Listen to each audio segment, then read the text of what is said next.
Buenas noches, buenas tardes, buenos días amigos. Un placer recibirlos de nuevo en su podcast Parte Médico a través de las plataformas digitales. Hoy hacemos un nuevo capítulo, 28 de abril del año 2022, de los estudios de Unión Radio, para hablar sobre un tema de actualidad, que nos vamos a salir un poquito del tema de COVID de hoy. Les recuerdo que estamos en las plataformas a través de YouTube, a plataformas de Spotify y Apple Music. Solamente ponen Parte Médico o ponen Mundo UR y ahí les sale cada uno de los programas que salen a través de toda la plataforma de Mundo UR. Les recuerdo nuestras redes, @Mundo UR, @Julio Castro M, en las plataformas digitales. Un gran placer estar con ustedes hoy. Y hoy, sin más, vamos a empezar sobre un tema que ha sido actualidad esta semana. Empezó para algunos de nosotros ya hace un par de semanas con una notificación de la Organización Mundial de la Salud, una alerta internacional por una situación que todavía no comprendemos bien, pero queríamos traerles a ustedes porque sabemos, nos han hecho muchas preguntas por las redes sociales, un poco cómo se come eso, como decimos en buen caraqueño, y es el tema de la hepatitis en niños, sobre el cual ayer la Organización Mundial de la Salud libera una alerta mundial. Y vamos a hablar un poco de este tema que engloba una enfermedad relativamente frecuente, que es la inflamación hepática. Entonces lo primero que vamos a hablar es qué es la hepatitis, ¿okay? En relación al tema de la alerta mundial de hepatitis en niños. La hepatitis, como definición para nosotros los médicos, es una inflamación aguda o crónica del tejido hepático, es decir, las células del hígado, el tejido hepático se inflama y eso lo demostramos por un valor de transaminasas, que es un valor de examen de laboratorio que revela la inflamación hepática. Hay otras formas de medir la inflamación hepática, pero la forma más frecuente es a través de las transaminasas. Algunos términos modernos llaman transaminitis, que no, quizás no es muy exacto desde el punto de vista estrictamente semántico, pero revela el aumento de las transaminasas, revela una inflamación del hígado. Entonces, hepatitis, así como fiebre, es inespecífico, así como dolor es inespecífico, hepatitis también es inespecífico. Hepatitis solamente habla de inflamación del hígado. Y esta inflamación del hígado tiene diferentes razones, tiene un número importante de razones, dentro de las cuales quizás las más comunes son las hepatitis de origen viral, son agentes vivos que infectan nuestro cuerpo y se alojan en nuestro hígado y producen una inflamación del hígado. Es una de las causas donde están las infecciones. Y dentro de las infecciones virales quizás son las más frecuentes. Pero hay otras causas de inflamación hepática. Hay causas de inflamación hepática por causas inmunológicas, hay causas de inflamación hepática por inflamación en relación a causas oncológicas, hay inflamación hepática por causas obstructivas, es decir, la bilis que pasa a través del hígado se detiene su paso a través de la bilis, a través del hígado y puede producir algún grado de inflamación. Entonces, en conclusión, hay diferentes formas de hepatitis. ¿Qué es lo que de alguna manera es llamativo en estos casos que se han visto fundamentalmente en Europa y en Estados Unidos? Es que se produce en niños menores de 10 años y hay una evolución, hay una rapidez con la cual se produce la evolución medido por las transaminasas muy agresiva, y en 48 horas el valor que se utiliza es que se duplica el número de transaminasas. Después vamos a hablar un poco de la definición que se está utilizando en el mundo para ver el tipo de cómo se clasifica esta enfermedad.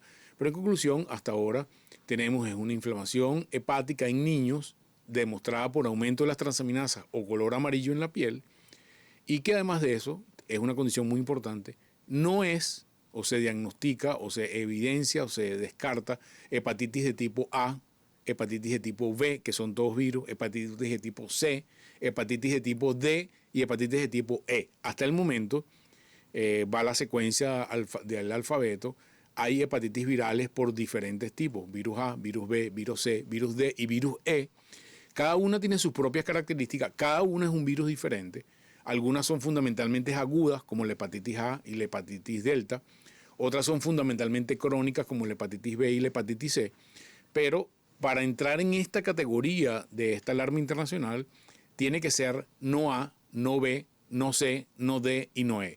Que las pruebas diagnósticas digan que no es eso, entonces entra en esta clasificación de de esta causa. Una de las preguntas que uno se hace que se hace en general en el mundo entero, es si realmente estamos viendo un fenómeno nuevo, ¿okay? Es decir, un virus nuevo o una enfermedad nueva, o estamos viendo una manifestación frecuente de una enfermedad vieja, es decir, otro virus que anteriormente no producía hepatitis y ahora sí está produciendo hepatitis, o inclusive algunos piensan que pudiéramos estar viendo algo que es relativamente normal, pero dado que estamos vigilando algunas enfermedades o las enfermedades agudas de una manera mucho más detallada, estamos viendo o estamos evidenciando un fenómeno que quizás es normal. Explico esto un poco. El mundo epidemiológico en este momento, cuando levanta ese alerta, dice, mira, encontramos un número de casos determinados que tienen esta definición, pero no estamos seguros ni siquiera si esto lo podemos llamar una epidemia en este momento, o simplemente es un fenómeno más grande que viene rodando progresivamente y que no nos habíamos cuenta antes y quizás no es un fenómeno particularmente notorio. Todavía estamos en ese momento en el mundo, pero creo que sí hay elementos comunes que les voy a explicar ahora, que nos permiten al menos levantar esta alerta, identificar unos posibles casos y en las próximas semanas tendremos definiciones más exactas. ¿Cómo es la historia de esto? En Estados Unidos, en octubre del 2021, detectan en un mismo hospital en Oklahoma 6 casos de niños menores de 10 años con hepatitis aguda, es decir, tenían enfermedad aguda, aumento de las transaminasas que evolucionó en las primeras 48, 72 horas muy rápidamente, y de esos niños empezaron a notar que iban a lo que conocemos médicamente como una hepatitis muy severa o una hepatitis fulminante, es una definición médica, y entran en insuficiencia hepática, es decir, el hígado deja de funcionar y produce una serie de alteraciones en el cuerpo humano que lo hace muy severo y muy grave, lo cual es absolutamente raro, ¿ok? Porque la hepatitis más comúnmente distribuida en el mundo, sobre todo en el mundo de los países en desarrollo, son las hepatitis A, que es producido por un virus de transmisión oral, que nosotros entra a través de nuestra boca, habitualmente por aguas contaminadas, por alimentos contaminados, y es una hepatitis que evoluciona en el 99.9% de los casos de forma espontánea, no requiere tratamiento, y así como viene se va. Es como sarampión, es como lechina, es como estas enfermedades infectocontagiosas de los niños que tienen en la gran mayoría de los pacientes una evolución normal. No es el caso de esta hepatitis y es lo que llama la atención. Se levantan las alarmas porque de 6 casos que ves hospitalizados, entran un par de niños en insuficiencia hepática severa y algunos han requerido inclusive trasplante hepático. Ya ayer hay un primer fallecido en el total de los niños que se han visto en el mundo. Posteriormente, cuando empiezan a revisarse y el CDC de Atlanta levanta esta alarma, se evidencia en el Reino Unido, cuando se echa un poco para atrás la historia, sobre todo en el último cuatrimestre del año pasado, que hay en total, hasta el día de ayer, que se hace el primer reporte de la Organización Mundial de la Salud, 169 casos en el mundo que llenan esta definición, dentro de los cuales hay 114 en el Reino Unido, 2 en Israel, 9 en Estados Unidos, 3 en España y un número menor, 1 o 2 casos en Holanda, en Dinamarca, hasta el momento. No hay ningún caso en América Latina hasta ahora, solamente en América, los casos en Oklahoma, en los Estados Unidos de Norteamérica. Y el cuadro clínico es un cuadro clínico que debuta los niños, las madres se dan cuenta que los niños se ponen amarillo. No hay cuadro febril previo, o es muy poco, no es muy importante, a diferencia de la hepatitis A clásica que les venía hablando, que es un cuadro de mucho malestar, de mucha fiebre, se parece como a dengue al principio.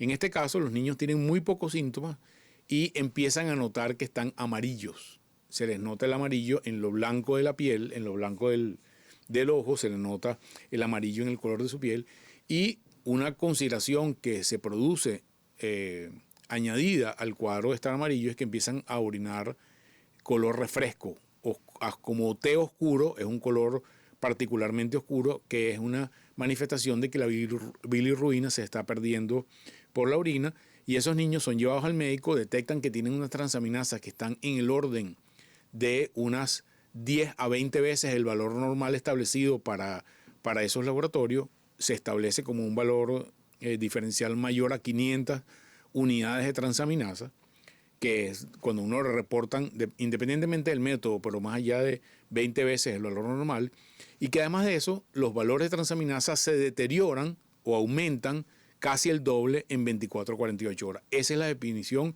de una hepatitis de evolución rápida o hepatitis fulminante.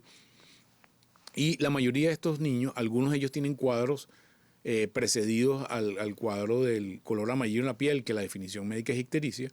Han tenido cuadros intestinales, diarreas, malestar abdominal, en algunos de ellos cuadros respiratorios, pocos cuadros respiratorios, y algo de malestar general, pero poca fiebre. No parece ser un cuadro agudo particularmente notorio. Cuando se evalúan las condiciones previas de estas personas, sobre todo en los niños del estado de Oklahoma, no hay un nexo común de viaje, no hay un nexo común de alimento, no hay un nexo común de enfermedad, no hay un nexo común de antecedentes, lo cual llama mucho la atención. Ninguno de esos niños está vacunado de COVID porque al principio se podía pensar que podía tener un efecto secundario de la vacuna. La gran mayoría de los 169 casos, hasta ahora el 90% de los niños no han tenido vacuna de COVID, pero sí se ha encontrado una asociación interesante hasta el momento. De esos 169 casos, 74 casos dieron positivos para una prueba que se llama, a un virus que se llama adenovirus 41. Es un adenovirus que produce síntomas respiratorios fundamentalmente en los niños, pero no estaba descrito para infección por adenovirus, este grado de inflamación hepática. Se encontraron 20 casos de los 169 que las pruebas de COVID positiva fueron también positivas, y se encontraron 19 casos con coinfección que las pruebas para COVID-19 y las pruebas por adenovirus 41 dieron positivo. Es decir, la primera evidencia apunta preliminarmente hacia agente causante como el adenovirus 41, eventualmente como COVID y eventualmente como una coinfección de uno con el otro. ¿Por qué decimos eventualmente? Porque, bueno, la mayoría de las pruebas que se hacen en este tipo de casos son pruebas que detectan el virus por pruebas indirectas, es decir, no detecta el virus, como es el caso del PCR de COVID, por ejemplo, sino detectan anticuerpos contra adenovirus 41. Y que tú tengas anticuerpos a adenovirus 41 no quiere decir que en ese momento tengas el virus, puedes haberlo tenido semanas antes y esto puede ser una reacción inflamatoria tardía. Todo eso se está aclarando en este momento.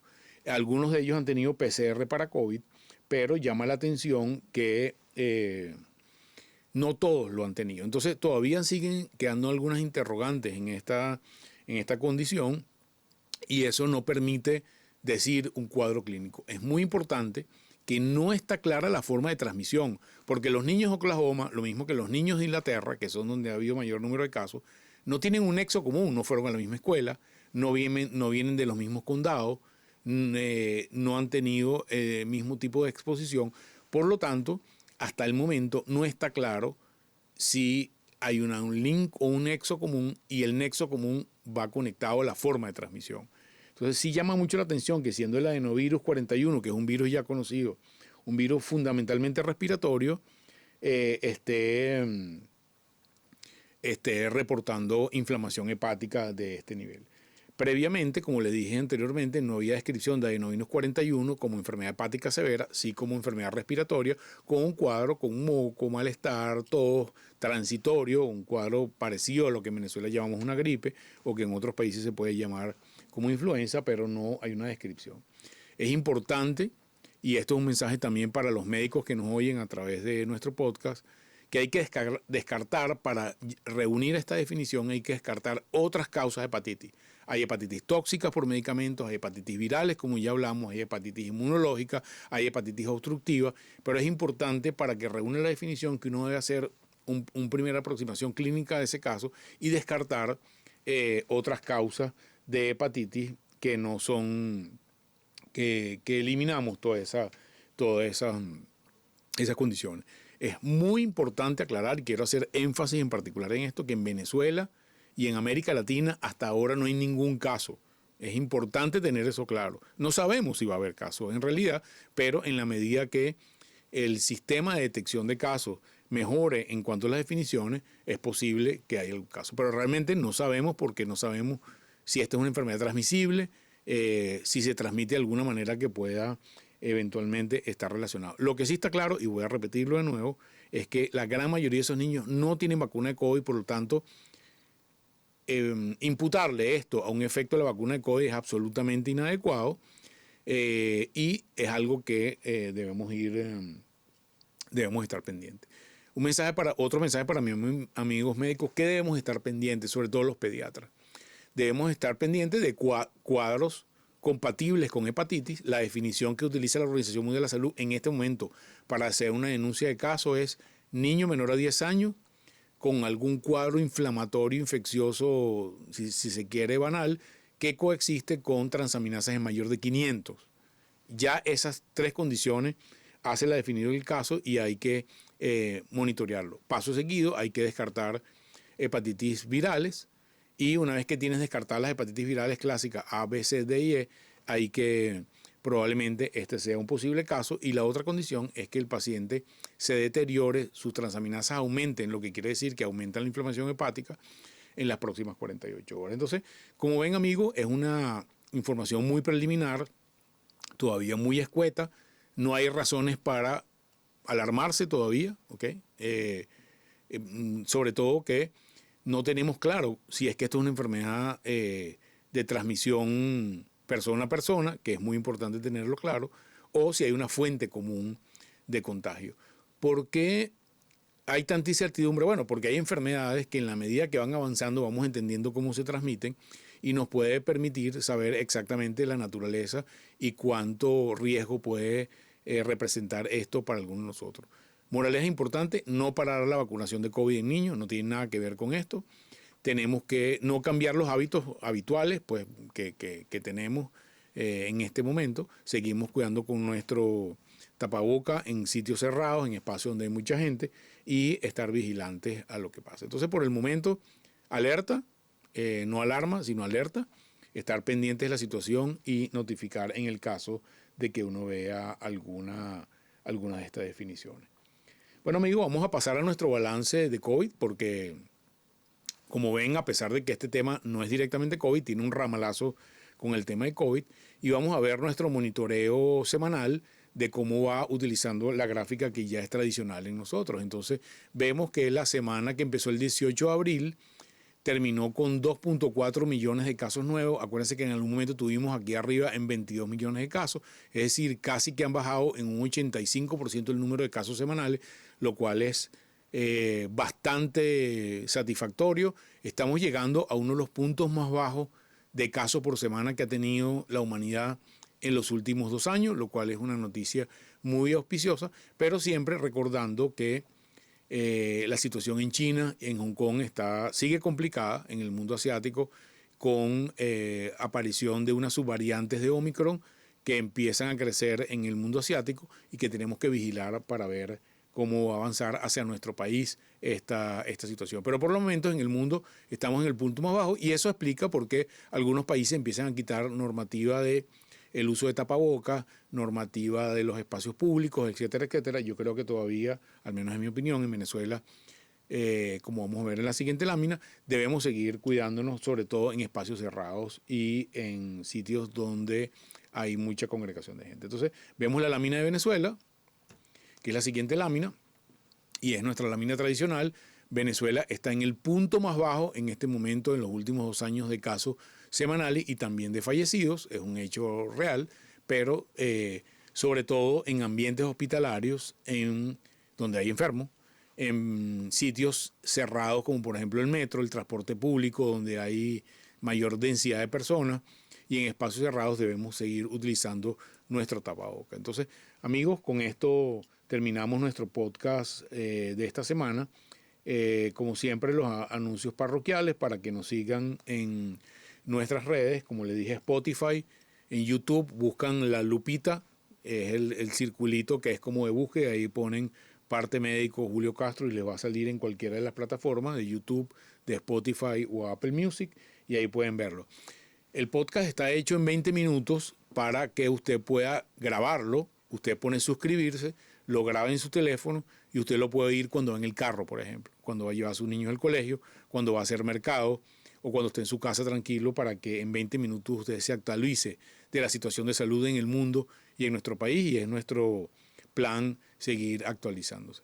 No me queda más que despedirme, recordar nuestras redes, @JulioCastroM, @MundoUR, pendientes de en Radio Unión Radio 99.7 FM en Caracas, todas las tardes, 7 de la noche, viene de lunes a viernes, ahí los trailers de lo que viene a través del mundo digital de Mundo UR, y los esperamos para nuestro próximo jueves. Recuerden que quede guindado esto aquí y los esperamos. Cuídense mucho.